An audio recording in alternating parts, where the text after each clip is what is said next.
Eu, em conversa com o padre Júlio Lancelotti, que para mim é uma grande referência no trabalho com o povo de rua, ele apresentou uma proposta que é você construir uma série de pensões descentralizadas. Então não é um mega albergue que você vai enxotar 200, 300 pessoas, né?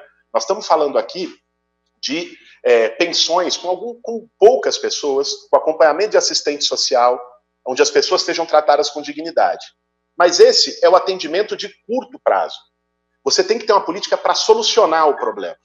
E essa política é a desapropriação de imóveis que estão abandonados, sobretudo na região central de São Paulo.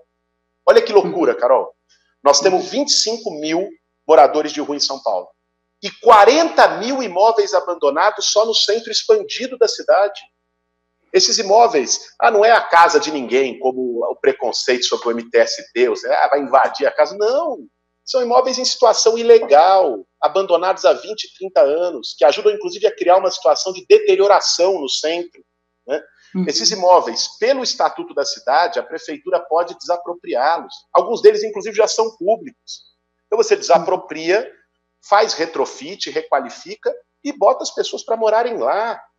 O que, além de resolver... Boulos, se nesses casos esses espaços já estavam sem função social, então perderiam o direito, né, propriedade e tal, por que isso não aconteceu até agora? É uma questão de vontade política, é uma questão de justiça? Qual que é o gargalo que impede que se ocupe esses espaços abandonados do centro? Olha, tem um misto dos dois. Em alguns casos, você teve processos de desapropriação que foram travados na justiça. Mas é importante que as pessoas conheçam como funciona a legislação nesse caso. Você tem o Estatuto da Cidade, que é uma lei federal de 2001, que ele diz o seguinte: se um imóvel está abandonado, a prefeitura deve notificar ele. Depois da notificação, se o proprietário não fizer nada em um ano, o proprietário tem um ano para apresentar um projeto qualquer que dê função social, de acordo com o zoneamento, o plano diretor. Se em um ano ele não faz nada, começa a cair IPTU progressivo no imóvel. Depois de um certo tempo, né, a prefeitura pode fazer um mecanismo chamado desapropriação-sanção, que é pegar o imóvel e pagar com o título da dívida pública. Isso não foi feito historicamente, Carol, porque a prefeitura não começa, nem starta o processo, nem a notificação acontece. Então o prazo não começa a correr. Então, assim, houve notificações em algumas das gestões anteriores, mas depois o processo não tem continuidade. Eu acredito que na maior parte dos casos é sim falta de vontade política e vou além. É compromisso com a especulação imobiliária, é compromisso com uma máfia de empreiteira, de fundo imobiliário, que paga a campanha eleitoral também de prefeitos e vereadores, e que quer ter o seu interesse garantido. E aí fazem vista grossa para a lei. Nós não temos compromisso com nenhuma máfia. Aliás, o nosso compromisso é enfrentar essas máfias.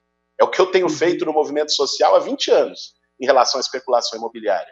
E é o que eu pretendo fazer como prefeito. E, em relação a esses imóveis, você cumpre um segundo papel. Além de garantir moradia digna para as pessoas, você ainda combate esse apartheid que existe em São Paulo, né, em que parece que tem um mito de que pobre não pode morar no centro, de que o que está reservado para pobre é o fundão da periferia. O que está reservado para pobre é ficar igual sardinha enlatada dentro de um ônibus 2h30 para ir para o trabalho, pegar a estrada do Mboi-Mirim, né? Não pode ser assim. Então, nós queremos pobre morando no centro e vamos fazer política habitacional para ter pobre morando no centro também e construir uma cidade democrática. Essa é a proposta. E já tem alguma ideia para, por exemplo, melhorar a questão do transporte público, para evitar que as pessoas fiquem tanto tempo dentro dos ônibus e que o transporte esteja cheio, num momento tão delicado também na área da saúde? Então, algumas questões em relação ao transporte. Uma delas é a própria mudança nesse modelo de cidade. Porque a lógica, pobre mora na periferia e emprego está concentrado no centro, é o que produz essas grandes distâncias e essas grandes viagens. Se as pessoas podem morar mais perto do seu trabalho, você não vai ter todo mundo 2 horas num ônibus superlotado. Criar uma condição de moradia menos desigual na cidade, os mais pobres morando no centro. A pessoa pode ir para o trabalho de bicicleta, pode ir para o trabalho a pé. Você valoriza outros modais de transporte. Esse é um caminho. É claro, você não vai não vai conseguir que todo mundo more no centro, a periferia vai continuar existindo. Então, um outro caminho é você também ter maior geração de emprego na periferia e valorizar a economia local, né? E, além disso, você tem que ter políticas específicas para o transporte. Um dos grandes gargalos de São Paulo é ter uma rede pífia para o tamanho da cidade de transporte sob trilho. No mundo todo, você pega a rede metroviária de Buenos Aires, você pega a rede metroviária de Santiago, para ficar só nas cidades latino-americanas, que são cidades muito menos populosas de São Paulo, tem um terço da população de São Paulo ou menos, né? Você tem uma rede metroviária proporcionalmente muito maior do que a de São Paulo. Uau!